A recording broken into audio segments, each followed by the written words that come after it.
Assalamualaikum guys. Ya seperti biasa, kali ini Mimin akan bahas film yang unik-unik. Film kali ini berjudul After the Dark tahun 2014, mengisahkan sekelompok mahasiswa yang melakukan sebuah latihan pasca apokaliptik untuk menghadapi masa depan mereka, di mana mereka memilih Indonesia untuk menjadi pelatihan ilustrasi.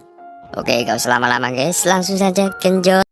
Film dibuka dengan dua orang yang sedang melakukan olahraga. Wanita itu bernama Petra bersama pacarnya yakni James. Petra segera bergegas untuk pergi ke kampus, sedangkan James sempat melanjutkan tidurnya sehingga ia terlambat ke kampus. Dengan panik dia bergegas dan berlari menuju kampusnya, di mana dapat terlihat ciri khas nuansa Indonesia di sini, seperti penjual LPG di kaki luan, angkutan umum, dan pedagang kaki lima seperti biasa yang kalian lihat.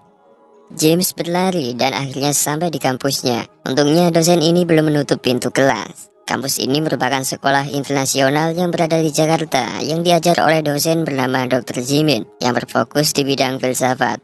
Kampus ini sudah berdiri sejak 20 tahun yang lalu dan terdapat 20 mahasiswa yang diajarnya, di mana mereka semua berasal dari berbagai negara. Kini sudah saatnya mereka akan lulus, dan ini merupakan hari terakhir mereka belajar di sini. Dr. Jimin kemudian menguji ilmu mereka untuk berpikir sebagai persiapan mental mereka di saat menghadapi masa depan. Awalnya Jimin memberikan para siswa kesempatan untuk tunjuk jari dan menyuruh mereka mempresentasikan sejauh mana logika para siswa itu. Salah satu siswa memberi ilustrasi dengan menganalogikan ada 5 orang yang berada di rel, di mana ada terdapat kereta api yang hendak melintas mereka semua. Lalu rel itu dialihkan ke arah lain, di mana hanya ada satu orang yang mungkin akan menjadi korban dan mati. Walaupun dua pilihan itu buruk, namun ia harus memilih yang terbaik.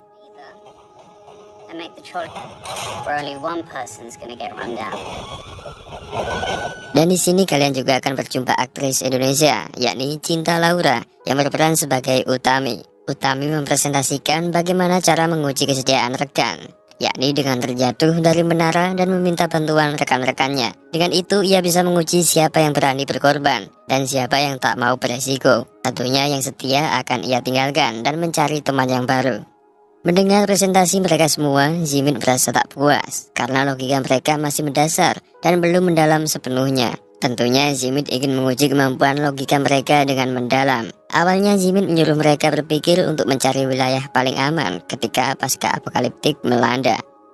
Setelah bermusyawarah panjang, akhirnya para siswa memilih wilayah Indonesia karena wilayah ini memiliki iklim yang bersahabat dan tentunya sumber daya alam yang mudah dijangkau untuk bertahan hidup. Jimin menyuruh siswa untuk berfokus membayangkan bahwa mereka saat ini berada di Jawa, tepatnya di Prambanan, yang kondisinya telah dikepung oleh ledakan beruntun oleh bom nuklir. Jimin mengeluarkan alat radiologinya, lalu mengibaratkan bahwa ia telah membuat bunker bawah tanah tepat di bawah Candi Prambanan. Ia memilih tempat itu karena batu-batu di candi itu terbukti sangat tua dan kokoh. Bagi Jimin, tempat berlindung yang berkualitas adalah nomor 1. Ia membawa para siswa ke dalam bunker dengan sensor yang canggih dan memiliki pintu kaca yang dibuat khusus untuk ledakan. Tujuannya agar mereka bisa memantau kondisi luar. Tak hanya itu, bunker ini didesain sangat mewah dan memiliki cadangan makanan yang bisa menunjang kehidupan selama setahun. Namun masalahnya, persediaan di bunker ini hanya cukup untuk 10 orang. Yang paling berat, tabung oksigen hanya tersedia 10 tabung, dan oksigen itu wajib digunakan ketika bencana melanda. Namun Jimin menegaskan bahwa bencana akan berlangsung selama 1 tahun, dan jika oksigen itu dibagikan, maka mereka hanya akan bertahan selama setengah tahun, dan tentunya mereka semua akan berakhir mati.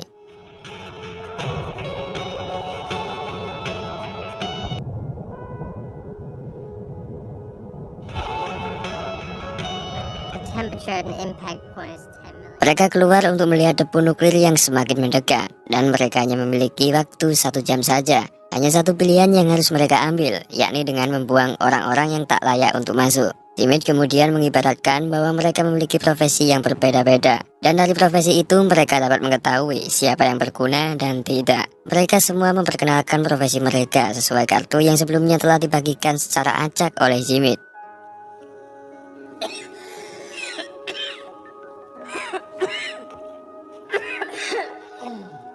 Setelah mendengar semua profesi mereka, Jimin langsung membunuh salah satu siswa karena hanya memiliki profesi karyawan. Petra pun histeris melihat pembunuhan itu. Namun Jimit menjelaskan bahwa lebih baik ia mati secepatnya daripada membiarkan kulitnya terkelupas karena radiasi nantinya. Agar adil, Petra menyarankan untuk melakukan voting dan bermusyawarah.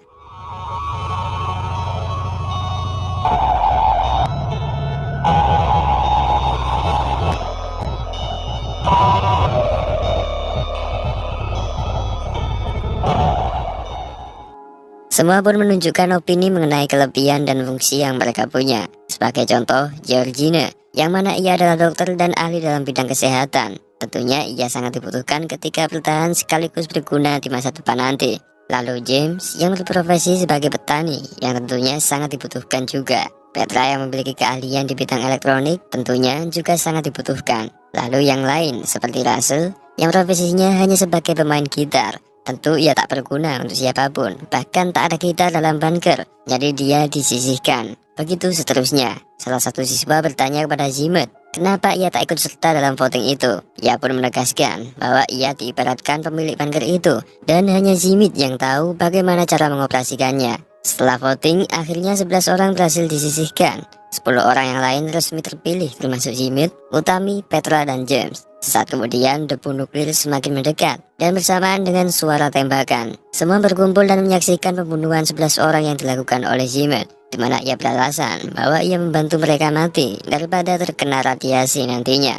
Petra tak suka melihat aksi Jimit yang egois itu. Seharusnya mereka harus bermusyawarah terlebih dahulu sebelum membunuh. Kini Petra menyuruh kekasihnya, yakni James, untuk menyingkirkan Jimit. Secara diam-diam, James memberitahu semua untuk melakukan rencana untuk menyingkirkan Jimit itu.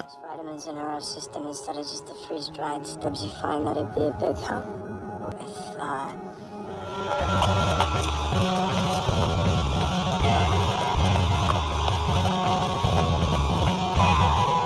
Pintu bunker pun dibuka oleh Jimit. Namun saat ia keluar sebentar, para siswa mendadak menguncinya dari dalam, sehingga Jimit pun terjebak di luar. James menutup pintu kaca dan mereka semua yang terpilih pun langsung melakukan apapun sesuka mereka. Di dalam sana mereka mulai bingung melihat benda-benda baru yang kurang mereka kenali, bahkan juga tempat misterius. Namun entah apa manfaatnya. Mereka semua tidur, di mana malam itu kondisi di luar telah terpapar oleh radiasi nuklir. Petra penasaran dengan kondisi luar, lalu ia pergi ke depan untuk melihatnya dari balik kaca. Tampaklah Jimit yang kulitnya telah melepuh terpapar oleh radiasi. Lalu dengan lemas, ia menunjukkan tulisan yang bertuliskan bahwa hanya dialah yang tahu kode kunci untuk membuka pintu kaca itu. Petra langsung panik dan memanggil teman-teman. Di sini James mulai cemas. Bagaimana jika pintu ini benar-benar tak bisa dibuka setelah melewati setahun? Namun banyak dari lainnya yang tetap membenci Jimit dan percaya jika Jimit pasti berbohong. Mereka juga tak berani membuka pintu untuk saat ini, mengingat radiasi masih tersebar di udara.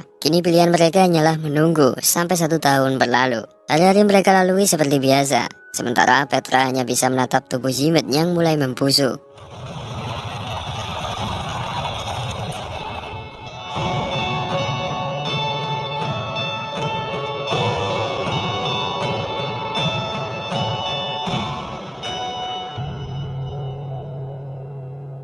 Mereka melakukan apapun tanpa aturan, sehingga belum sampai lama cadangan pangan mereka telah habis. Dan James dan lainnya akhirnya memutuskan untuk keluar dari bunker. Upaya apapun mereka lakukan untuk membobol pintu kaca itu, mulai dari menembak, menggali, dan mendobraknya. Namun pintu itu tetap saja kokoh. Mereka semua pun menyesal, hanya karena menyingkirkan 1 orang karena emosi. Kini orang banyak yang menjadi korbannya. Tentunya pada akhirnya mereka pun mati karena kelaparan. those who couldn't bear what they'd done to stay alive. Finally, the oxygen supply, which had Uji logika pertama akhirnya gagal mereka lalui. Jimit menasehati mereka agar berpikir lebih kritis sebelum melakukan tindakan. Walaupun mereka sudah tahu bahwa Jimit si pemilik bunker itu, tapi mereka masih tega menyingkirkannya hanya karena satu kesalahan dan amarah. Kini para siswa mendapat hikmah dari ilustrasi pertama itu, dan Jimit pun memulai ilustrasi kedua yang berlokasi di Gunung Bromo.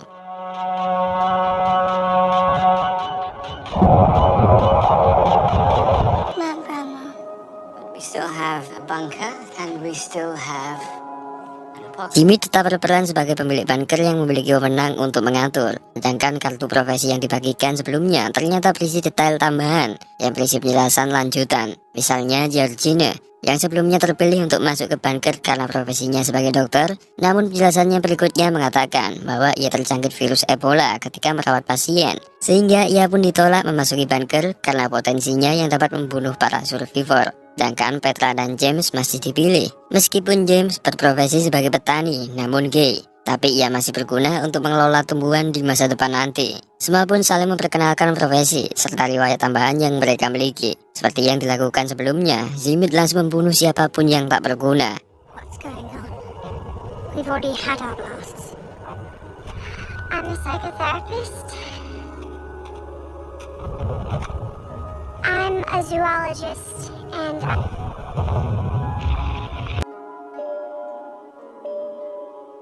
I'm a published poet who... why would we give it to you now? Siswa lain yang tak terpilih akhirnya memilih untuk kabur menggunakan mobil daripada ditembak oleh Zimit. Namun pada akhirnya mereka semua lenyap karena ledakan nuklir.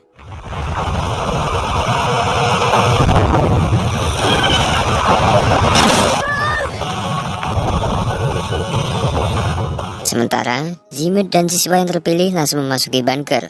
Di dalam bunker, tugas mereka adalah berkembang biak, yang mana hal itu sangat wajib dilakukan demi melanjutkan populasi manusia. Ketika malam, Petra membayangkan bagaimana James bisa menjadi seorang gay di ilustrasi ini, di mana ketika itu ia membayangkan James yang sedang berhubungan dengan Jack. Melihat itu, Petra sempat cemburu. Namun James mencoba menjelaskan kalau ini hanyalah ilustrasi. Mereka semua membicarakan mengenai pasangan masing-masing, di mana di bunker ini hanya tinggal 6 pria dan 4 wanita. Akhirnya resmi ditetapkan bahwa ada 4 pasangan, kecuali James yang dikarenakan gay, dan tentunya ia berpasangan dengan sesama pria. Mereka mulai berkembang biak di malam itu, yang mana Petra terpaksa berpasangan dengan Zimit. Tentunya itu akan menambah kecemburuan James sebagai pacar asli Petra.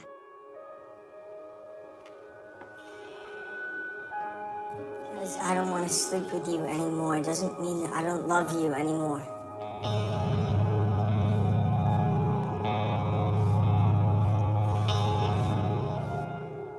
Setelah 10 minggu tidak ada kehamilan, Zimit berpendapat bahwa mereka perlu berganti pasangan. Mereka harus bergotong royong menyumbang lendir sampai mereka berhasil mengandung. Namun di rapat ini, salah satu siswa bernama Bonnie menolak keputusan Zimit itu karena ia masih memiliki harga diri dan tak mau menerima lelaki semau mereka. Sontak Zimit pun marah. Lalu ia mengurung kelompok dan hanya menyisakan Bonnie yang siap untuk dibunuhnya karena melanggar aturan. Mereka berdebat dan Zimit pun mulai membidik kepalanya. Untungnya Jack tertinggal dan memantau aksi Zimit, sehingga dirinya langsung menyerangnya sebelum dia menembakkan pistolnya. Jack dan Zimit pun bertengkar, di mana Jack menggunakan pensil untuk menusuk telinga Zimit sampai akhirnya membuatnya sekarat. Tahu bahwa dirinya akan mati, Zimit pun bergegas untuk membuka kode pintu kaca dengan tujuan membunuh semua orang, di mana pada akhirnya mereka semua mati karena panasnya nuklir di luar.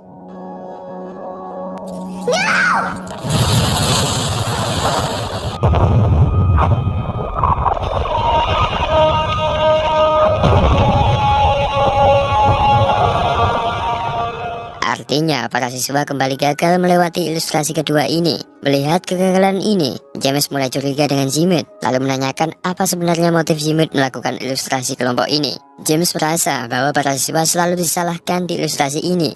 James mengingat, lalu ia menanyakan gerak-gerik aneh Zimit ketika membagikan kartu pemeran secara acak. Zimit pun mulai salah tingkah ketika James menanyainya. James dengan cepat mengambil kotak itu, di mana ia membongkar semua kebohongan dalam ilustrasi ini, di mana kartu profesi itu telah diatur oleh Zimit, sehingga ia bisa memberi pemeran seperti yang ia inginkan kepada para siswa. James merasa tak adil, karena seharusnya para pemeran dipilih secara acak, dan ia pun juga marah karena peran dirinya yang menjadi pria gay, sehingga ia selalu terpisah dengan pacarnya, yaitu Petra.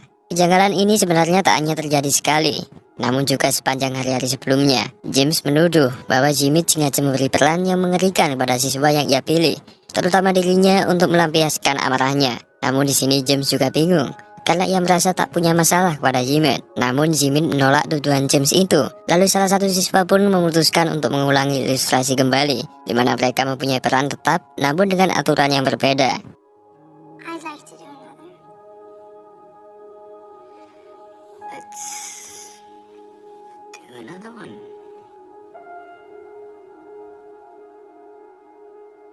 Jimit kemudian memilih wilayah pantai Belitung untuk tempat persembunyian bunker. Namun kali ini Petra memohon kepada semua siswa untuk memberinya kesempatan memilih 10 orang yang pantas untuk memasuki bunker itu. Jimit sekali lagi memperingatkan Petra untuk memilih orang-orang yang hanya memiliki keahlian. Namun kali ini malah terbalik. Petra malah memilih orang-orang yang sebelumnya tak pernah terpilih dan tak memiliki peran penting, sehingga tentunya semakin membuat Jimit kebingungan.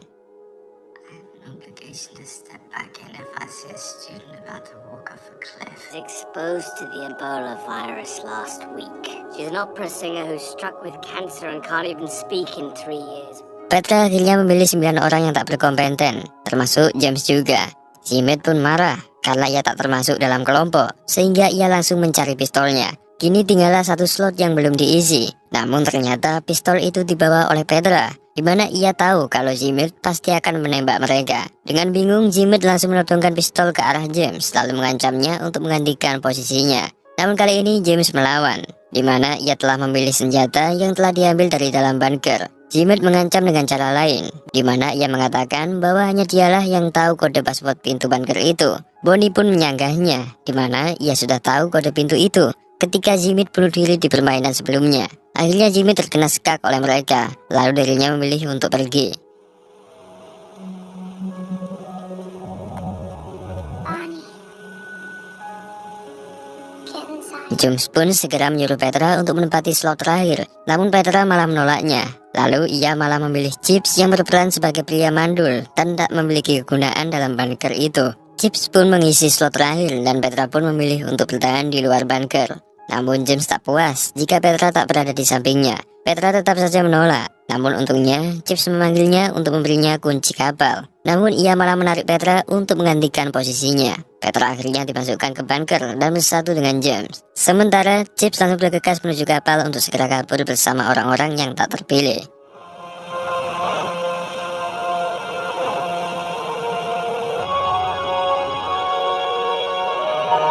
Selanjutnya diperlihatkan kelompok-kelompok yang bertahan di bunker, di mana mereka hidup dengan bebas dan tanpa aturan. Orang-orang yang memiliki keahlian menyimpang pun akhirnya diberi kesempatan untuk menghibur, terutama Utami yang memiliki keahlian bernyanyi.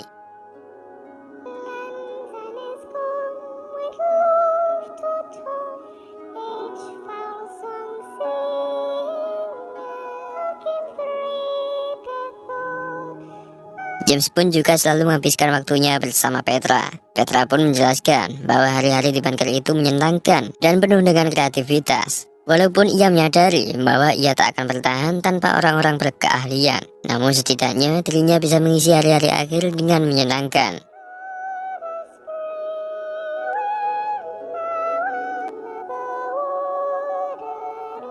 Belum sampai setahun mereka sudah melihat cuaca terik di alam luar. Mereka pun membuka pintu bunker dengan kode yang telah diberitahu oleh Bonnie. Dan setelah keluar, mereka menyadari bahwa bom nuklir tak pernah meledak di wilayah ini. Di luar ilustrasi ini, Jimit menyanggah keputusan Petra, di mana walaupun bom itu tak pernah jatuh di sana, namun mereka tak akan pernah bisa keluar dari pulau karena mereka bersama orang-orang yang tak memiliki kemampuan. Pendapat Jimit pun kembali disangkal oleh Petra bahwa dia tak keberatan jikalaupun gagal untuk bertahan, karena pada dasarnya semua orang akan mati. Petra malah bersyukur jika ia tahu kalau kematian akan segera mendekatinya. Jadi di detik akhir hidupnya ia bisa mengisinya dengan hal-hal baik dan berkumpul dengan orang-orang yang ia cintai, bukan malah sibuk untuk menghindari kematian.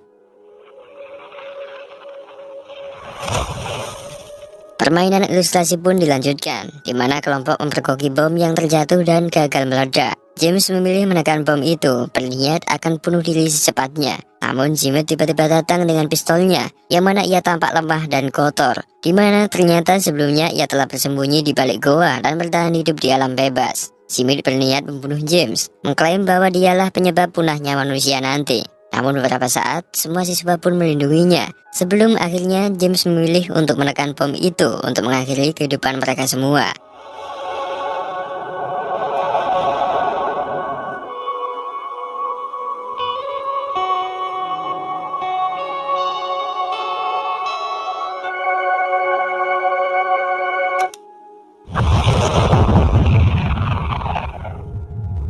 Sebagian siswa pun bertanya bagaimana kelanjutan cerita mereka yang kabur bersama Chips itu.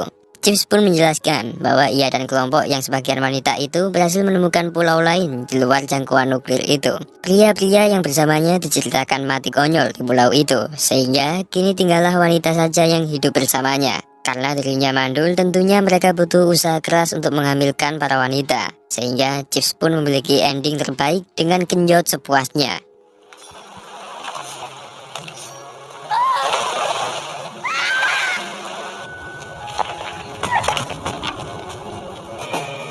Me being a carpenter, I built a shelter.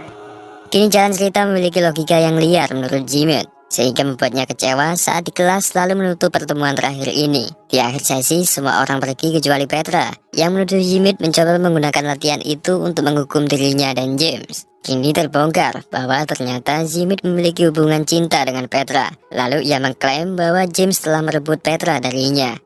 Saat mereka berduaan, Petra memaparkan bahwa dirinya lebih memilih James karena ia lebih nyaman bersamanya, tak seperti Jimit yang terlalu kaku dan selalu mementingkan kecerdasan. Petra berpendapat bahwa percuma memiliki kecerdasan dari keahlian, di mana semua itu akhirnya hanya digunakan untuk dirinya sendiri. Hal terpenting ialah menolong orang yang tak memiliki kemampuan dan memberinya kesempatan memilikinya.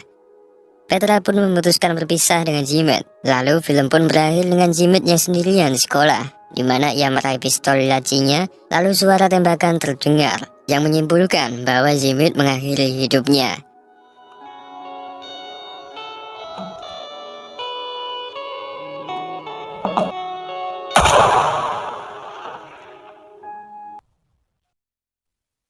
Oke guys, itulah akhir dari film After the Dark tahun 2014 ini. Intinya film ini menggambarkan pemikiran manusia ketika akan mengambil keputusan. Mungkin beberapa dari kalian akan bingung ketika melihat film ini, karena visual yang ditampilkan secara acak dan tanpa realistis. Jadi kalian bingung membedakan mana yang pemikiran dan mana yang asli. Untuk kesimpulan dan pesan silahkan kalian kembangkan sendiri guys. Dan jangan lupa tulis di komentar. Terima kasih telah menonton dan sampai jumpa di video selanjutnya.